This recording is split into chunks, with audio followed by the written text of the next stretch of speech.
Hi, and thanks for joining us today. I'm your host, Jacqueline. And I'm your host, Nicole. Welcome to Perfictionist, where we share our passion for reading one story at a time.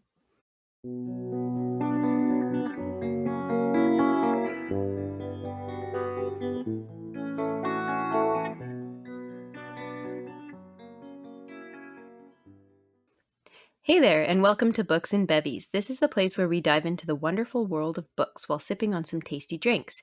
This episode, we will be reading and reacting to one-star reviews for books that we loved. This idea has been circulating on social media, and we just had to give it a go. For this episode's beverage selection, we have suggested a nice cold kombucha. Kombucha is no stranger to the dreaded one-star review, with many people greatly disliking its distinctively vinegary taste. I, for one, and I think Jacqueline might agree, that we're in the camp that we really enjoy kombucha every now and again. Yes. My favorite kombucha is the Remedy brand. Have you tried it? I don't know. I've tried like some random ones, but I can't remember the names of them. There's no sugar added to it. Oh, okay. And they actually just recently came out with a new flavor. It's just simple. It's orange. But it is so good. Yes. I feel like citrusy flavors would work well with kombucha. All right, jumping right into the reviews. First up, we have A Court of Thorns and Roses. This review is from Megan, and her one-star review for Akatar is, "My favorite line in this book sums up my reading experience. My bowels turned watery. I couldn't help it." Oh, she really hated it.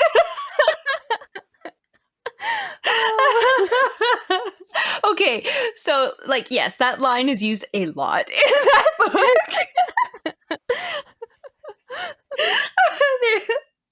I'm so sorry, Megan, that you feel this way. I just love that she used a line from within the book to review the book. That's so genius. That was pretty good. Oh, dear. I mean, you can't even be mad at the review because it's just so funny. So you're like, not that I would ever be mad at someone's review. It's their opinion on a book, unless they're like personally attacking readers of the book. But if they're just saying they don't like the book, then that's your opinion. That's fine. That's your opinion. Yeah, but whatever. This was just this was a 5-star review. A 5-star, 1-star. A 5-star, 1-star. Yeah. Next up, we have Poison Princess by Cressley Cole from just simply someone who calls themselves R, just the letter R. Here's the review, their 1-star review. Boring, dull, humdrum, lifeless, mundane, monotonous, and every other synonym for boring I could possibly find. I really don't like books with almost 400 pages, but absolutely nothing happens until the last 30 or so.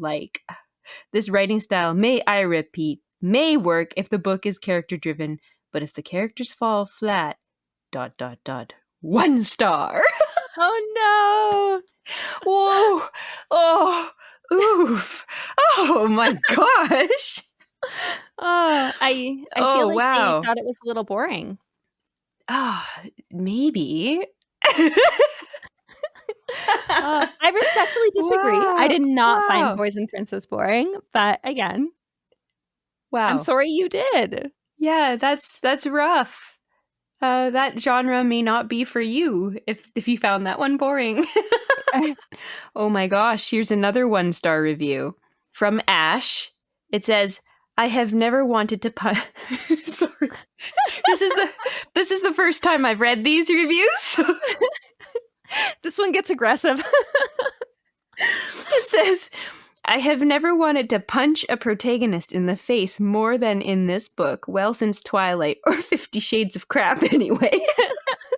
This one she throws in reviews for several books at once. Wow.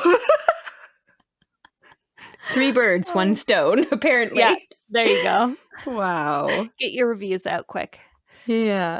Oh my goodness. I mean, I felt very frustrated with lots of the characters, but it wasn't Evie who I was getting frustrated with. I found I was more frustrated with the male leads than her. Yes.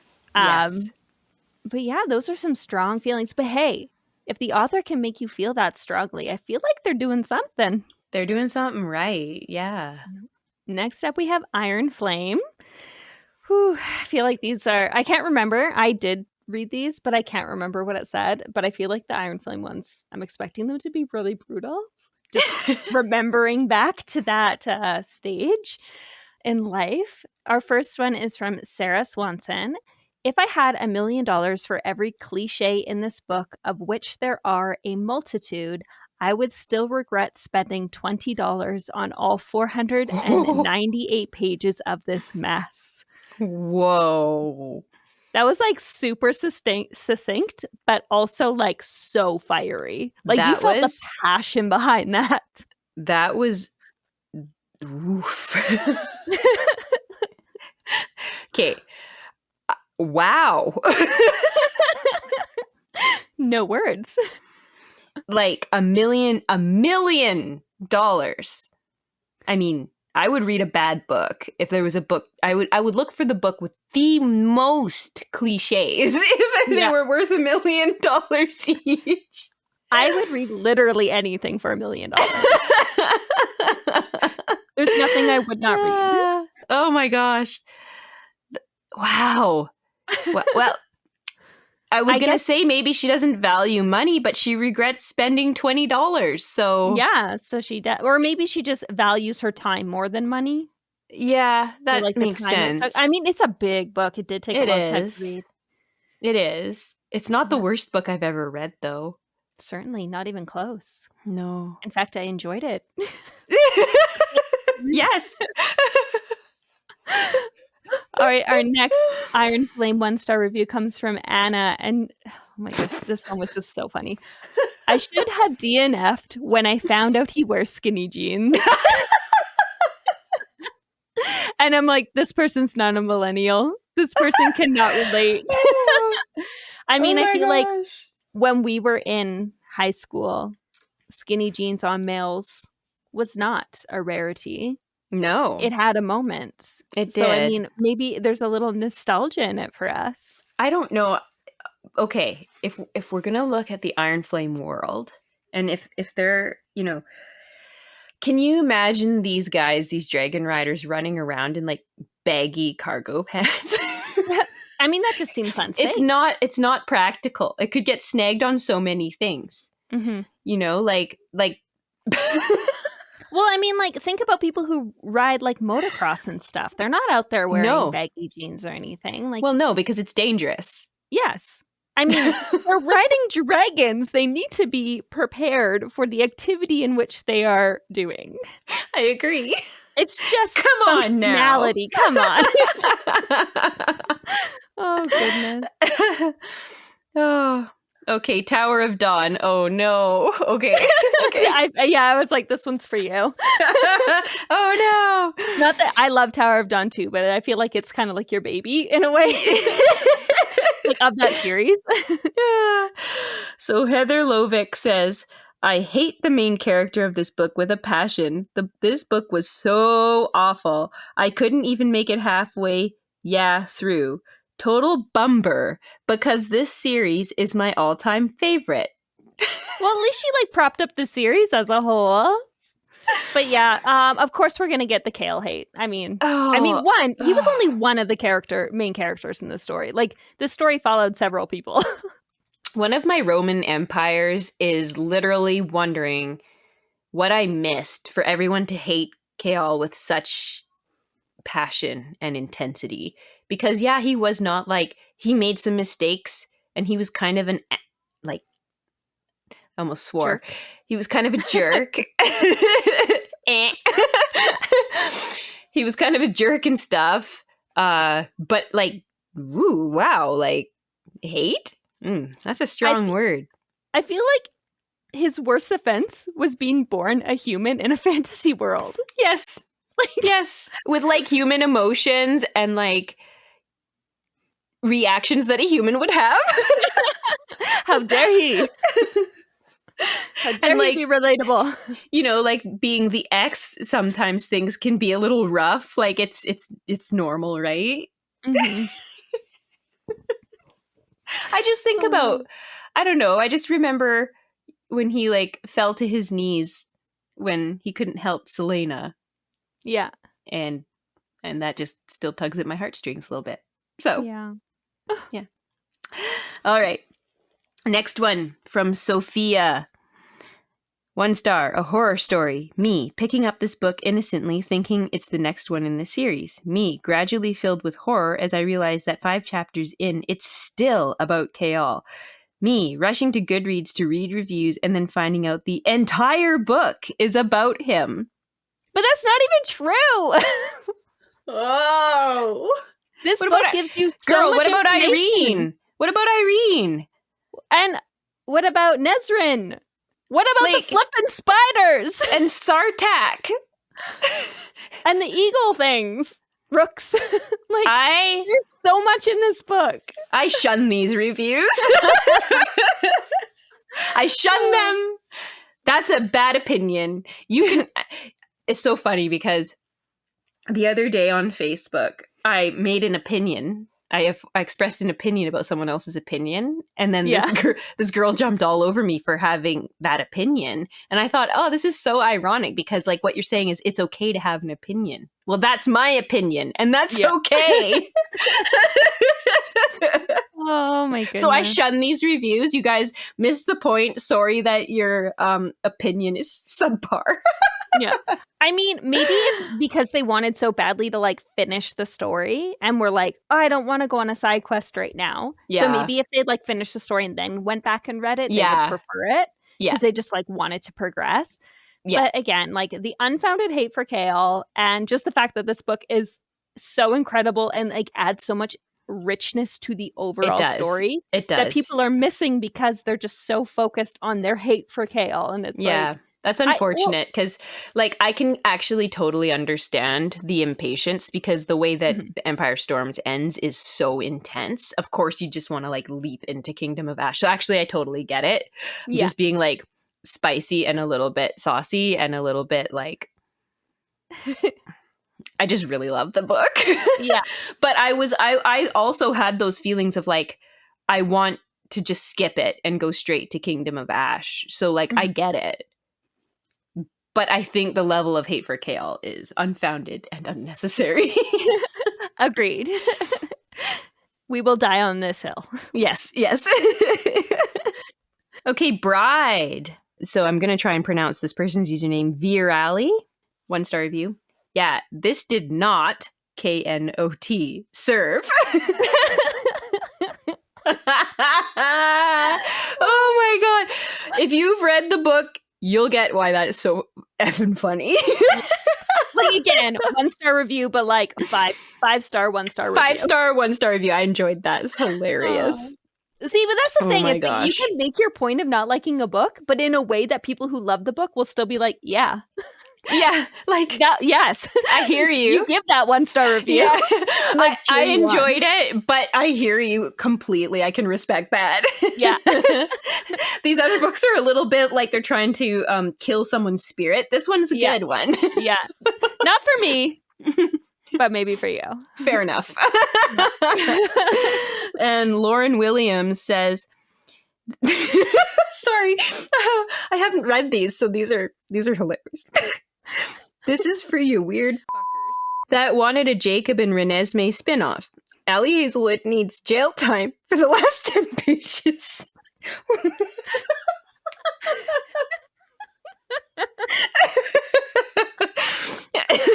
Was I entertained? Unfortunately. Was it good? No.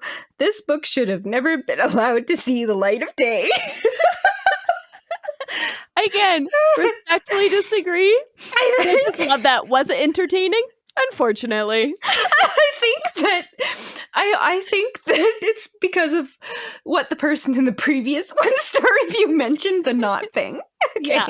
It really builds. These 2 reviews should be next to each other. Yes, they should. They're very like relevant to one another, I feel. Oh, that was funny. All right, next up we have Haunting Adeline from Millie Henderson. Forget Adeline, this book will haunt me. Facts. Yes. I don't disagree. That's a good one. Oh, Millie, that was funny. I get it. I get it. Yeah, no. It was clever, to the point, and accurate. Thank you. Yes, that was another excellent 1-star review. Ayushi, 1-star review. He's a public toilet at a Metallica concert, and she is a certified nincompoop. The use of the term nincompoop. Oh, good use of it. And just like, oh my gosh, that's funny. And then we have one more because yeah. these ones are short and sweet. And this is Alexandra. 1 out of 5. If this man was ugly and 5 feet tall, I'm pretty sure everyone would hate him and his actions. Pretty privilege is real. This one's like a bit more serious, but I'm like, I mean, that is also very accurate. Absolutely. Like, for him to get away with what he gets away with doing, he better be drop dead gorgeous. Yeah. Because if he's anything less than that, jail. Straight to jail. And like, why? Yeah. Why? Why? Because that's society we live in. Yeah. Like I hear myself saying that and I'm like, wow, what a horrible take. But I think it's important to acknowledge. Yeah. Like, it is very, very true. If this person was unattractive, 1, she would not have been like, oh, maybe I like this. Yes. And 2, he would be in jail. Like, this would not. It would have been like assault. Yeah.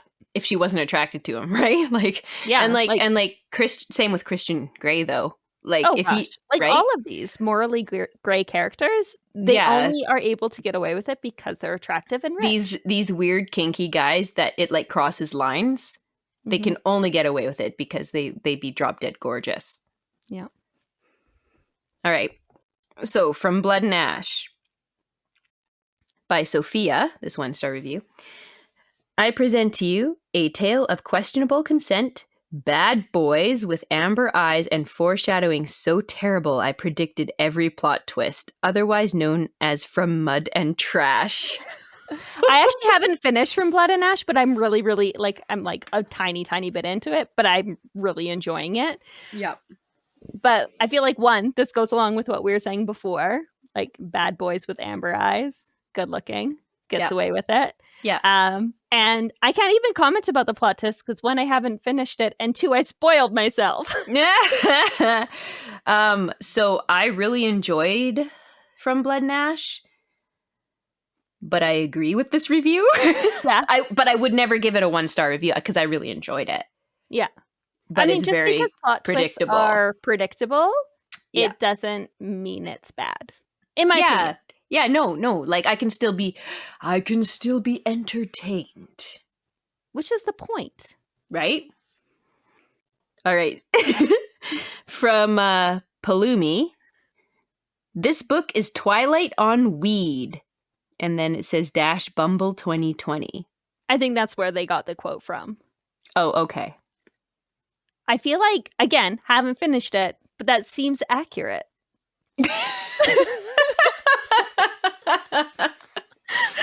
I'm a little confused. I feel like I need to reread it again and keep that in mind and be like, huh?